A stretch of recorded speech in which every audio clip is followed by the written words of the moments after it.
Hello friends. तो स्वागत है आपका हमारे यूट्यूब चैनल पर हंटर 45 में। तो आज मैं आपको बताने वाला हूँ द अपस्टार्ट्स इस बुक की समरी, जो कि बुक लिखी है ब्रैड स्टोन जी ने। तो यह किताब आपको क्यों पढ़नी चाहिए? कितनी बार आपके माता पिता ने आपसे कहा है अजनबी लोगों के साथ गाड़ी पे मत बैठो, अजनबी लोगों के पास मत जाओ।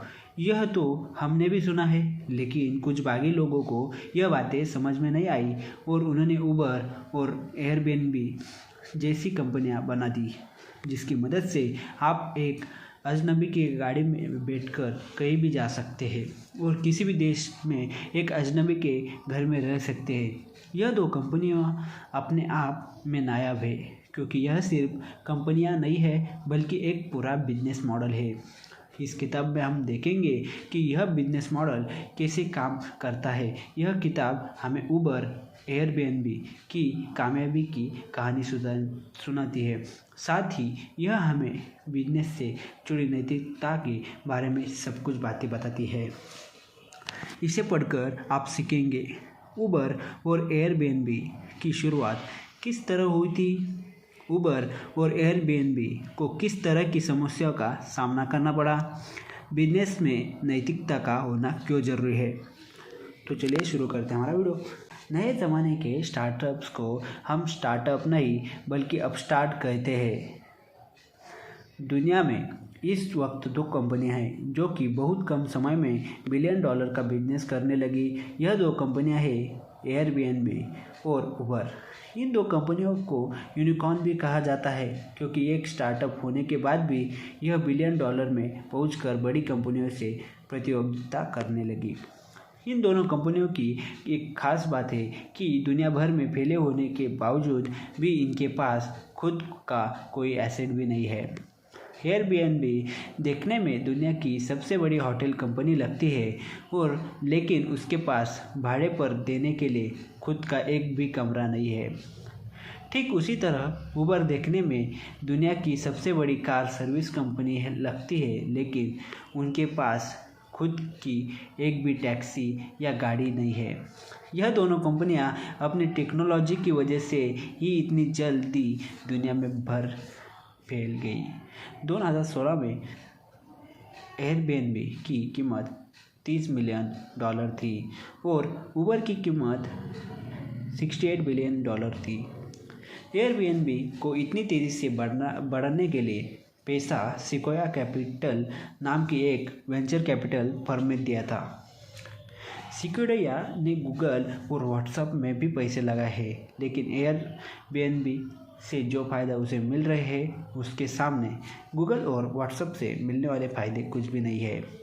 एयरबीएनबी और उबर की कामयाबी ने दुनिया के बिजनेस करने के तरीक़ों को बदल कर रखा है। आने वाले सबक में हम इसके बारे में और जानेंगे। Chapter number 2। चाइना में कामयाबी न हासिल कर पाने पर भी उबर ने बहुत सारे पैसे कमाए, जिससे उसे बढ़ने में मदद मिली। हम सभी के पेरेंट्स ने हमें सिखाया है कि हमें किसी अजनबी के साथ गाड़ी में नहीं बैठना चाहिए, लेकिन उबर से सालों से चली आ रही इस सलाह को ख़त्म कर दिया है। इसकी शुरुआत सैन फ्रांसिस्को में कलानिक नाम के एक व्यक्ति ने एक कार सर्विस की तरह की थी। वहाँ पर उस समय बहुत कम चलती थी, जिससे लोगों को बहुत परेशानी होती थी। इसलिए उबर ने काम पर जाने वाले जवान लोगों के लिए यह कार सर्विस चालू की। लोगों को उनकी यह सर्विस काफ़ी पसंद आई, क्योंकि उन्हें अब घंटों सड़क पर खड़े होकर टैक्सी का इंतज़ार नहीं करना पड़ता था। लेकिन अभी यह कामयाबी ज़्यादा समय तक नहीं रही। धीरे धीरे नकल करने वाले लोग भी मार्केट में उतर आए। इनमें से एक कंपनी थी लिफ्ट। उबर को लिफ्ट के आ जाने से खतरा महसूस हुआ और उसने तेज़ी से फैलकर मार्केट पर कब्जा करने का प्लान बनाया। उबर एक ऐप बहुत अच्छा था और इस वक्त उसके पास बहुत से ग्राहक थे। इस वजह से वो बहुत तेज़ी से एक्सपांड कर पाई। सिर्फ अमेरिका में ही नहीं, उसने यूरोप में भी अपना कब्जा जमाया।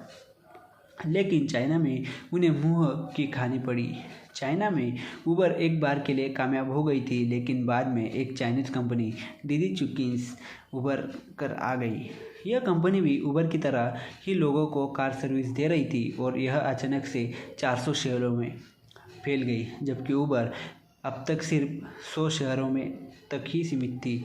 कलानिक को लग गया कि यहाँ पर वे कामयाब नहीं हो सकते, इसलिए कलानिक ने अपने सारे ऑपरेशंस को दीदी चुकिंस को बेच दिया।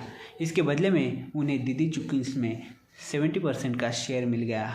इसी 70% के शेयर से उन्होंने अरबों डॉलर कमाए और टेक कंपनियों के शहर में वो बहुत सारा नाम भी कमाया। इसके अलावा इससे मिलने वाले पैसे से ही उबर ने खुद को और ज़्यादा एक्सपांड किया। चैप्टर नंबर 3, एयरबीएनबी ने बहुत नीचे से शुरुआत की, लेकिन आज वो सबसे ऊपर है। अजनबी की एक गाड़ी में बैठना तो एक बार के लिए ठीक भी था, लेकिन किसी अजनबी के घर रात बिताना यह तो बिल्कुल भी सही नहीं माना जाता था। लेकिन एयरबीएनबी ने इस सलाह को भी ख़त्म कर दिया। एयरबीएनबी की शुरुआत तब हुई थी जब उसके फाउंडर ब्रायन चेस्की एक प्रोजेक्ट पर काम कर रहे थे और उनके पास रहने के लिए कोई भी जगह नहीं थी। उनके पास होटल में कमरा बुक करने भर के ही पैसे भी नहीं थे, इसलिए उन्होंने अपने एक दोस्त को पैसे दिए और उसके घर में सोफा पर सोकर रात बिताई। यहाँ पर के दिमाग में एक आइडिया आया। दुनिया भर में बहुत से लोग हैं जिनके घर में एक या उससे ज़्यादा कमरा खाली पड़ा रहता है। अगर हर कोई इसी तरह से उस कमरे को भाड़े पर दे दे तो टूरिस्ट को सस्ते में कमरे मिल जाएंगे और घर के मालिक को किराया। अगर हम किसी तरह से इन दोनों को जोड़ दें तो हम काफ़ी पैसा कमा सकते हैं। इसके अलावा जब टूरिस्ट किसी दूसरे देश में जाते हैं तो वे वहाँ के कल्चर को समझ नहीं पाते। अगर वे वहाँ पर रहने वाले लोगों के घर में रहेंगे तो वे उस देश के लोगों के साथ मिलजुल पाएंगे और उनके यहाँ के कल्चर को समझ पाएंगे। इस तरह से एयरबीएनबी ने अपना स्लोगन निकाला, जहाँ भी जाइए घर जैसा महसूस कीजिए। समय के साथ एयरबीएनबी दुनिया की सबसे बड़ी कंपनी में बदल गई। 2016 के अगस्त में दुनिया भर में लगभग 18 लाख लोग थे जो एयरबीएनबी के कमरों में रह रहे थे। यहाँ तक कि दुनिया की सबसे बड़ी hotel company Marriott hotel group के पास भी इतने लोगों के लिए जगह नहीं थी। एयरबीएनबी ने बहुत से रिकॉर्ड और नियम तोड़े। बहुत से लोग इस आइडिया को ट्राई नहीं कर रहे थे कि कोई भी किसी अजनबी को अपने घर में आने नहीं देगा, इसलिए बहुत से इन्वेस्टर का मानना था कि उनका यह आइडिया काम नहीं करेगा। लेकिन एयरबीएनबी ने इस बात को गलत साबित कर दिया। चैप्टर नंबर 4, एक कंपनी को कामयाब होने के बाद भी अपने मकसद को नहीं छोड़ना चाहिए। कहते हैं एक आदमी के चरित्र की परीक्षा तब नहीं होती जब उसके पास कुछ न हो, उसके चरित्र की परीक्षा तब होती है जब उसके पास सब कुछ हो। जब कंपनियां शुरू होती है तब उनके फाउंडर्स दुनिया बदलने का ख्वाब लेकर मार्केट में उतरते हैं, लेकिन जैसे जैसे वे कामयाब होते हैं वे पैसा और पावर के पीछे भागने लगते हैं और अपने मकसद से भटक जाते हैं।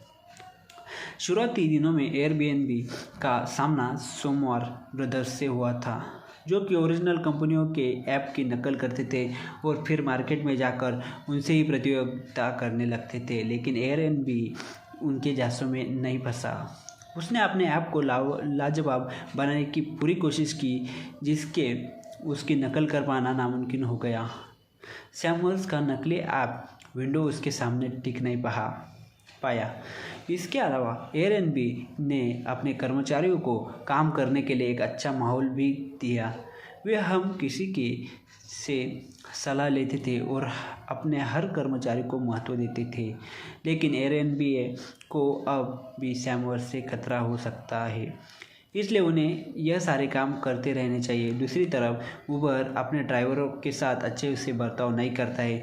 वो उन्हें यूनियन बनाने नहीं देता है या फिर अच्छे माहौल में काम करने की सुविधा नहीं देता है।